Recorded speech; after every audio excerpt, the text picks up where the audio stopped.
Всем привет! Сегодня делюсь очень вкусным рецептом оладушек на закваске. Эти оладушки получаются просто пуховые, очень мягкие, свежие и долго остаются свежими даже на второй и третий день. Все ингредиенты для этого рецепта вы сейчас видите на экране, они как всегда есть в описании под видео. И начинаем с сухих ингредиентов. Здесь нам понадобится отдельная чаша, куда я добавила 190 грамм муки и 2 столовые ложки с горкой сахара.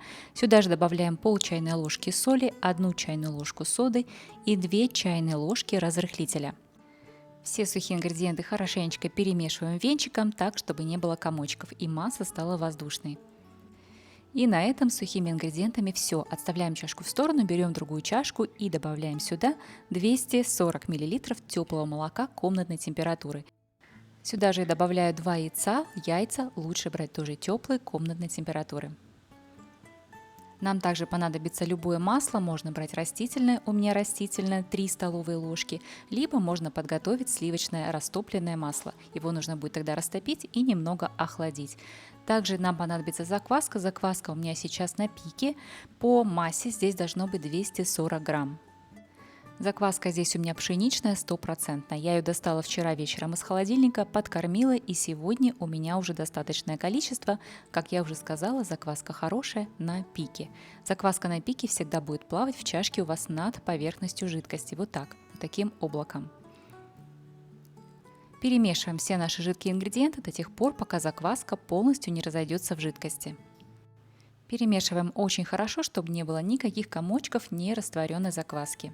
И теперь только осталось соединить сухие ингредиенты с жидкими ингредиентами. В сухих ингредиентах мы помним, что у нас есть разрыхлитель, который начинает действовать, как только соприкасается с жидкостями, а также там есть сода, которая взаимодействует с кислой средой закваски. А это значит, что пузыри начинают в тесте образовываться моментально, и чем дольше мы такое тесто перемешиваем, тем более плотные оладушки будут получаться. И наоборот, чем меньше мы трогаем тесто, тем более пышные оладьи получаются. И это основной секрет всех пышных оладушек. Тесто на оладьи я обычно набираю мерной ложкой, вот такой, это примерно у меня треть стакана, и набираю вот так же очень аккуратно по краю тарелки, для того, чтобы не тревожить тесто. И обжариваем оладушки на растительном масле привычным для нас всех способом. Я делаю температуру не очень высокую, примерно чуть ниже среднего, и обжариваю их до золотистой румяной корочки. Если вы смотрите этот рецепт, то, скорее всего, я так думаю, у вас есть закваска. А если у вас есть закваска, то, скорее всего, вы печете хлеб. И если вы печете хлеб на закваске, то вы знаете, что хлеб на закваске остается долго-долго очень свежим и мягким. И то же самое происходит с этими оладушками. В этом их красота, и именно за это я их очень люблю. Эти оладушки не впитывают жир, они получаются совсем не жирные, очень красивые, очень пушистые. Такие воздушные, пышные оладушки, действительно как пух. И на второй день они очень хорошо сохраняют свою свежесть, получаются очень приятные, как будто только-только испеченные. Из-за того, что это тесто на оладьи мы не оставляли на длительное брожение, эти оладьи не дают запахом хлеба. И если вам не нравится этот запах в других изделиях на закваске, то в этих оладушках такого запаха и привкуса нет.